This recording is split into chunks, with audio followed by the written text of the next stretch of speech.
Hello, ito ngayon na magdodrawing tayo. Ano bang gusto niyong drawing ko? Okay, bahay.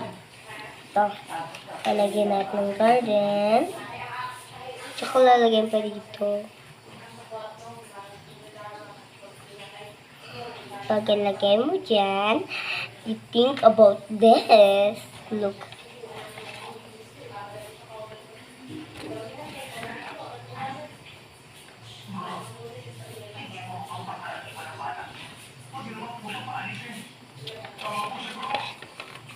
Yan.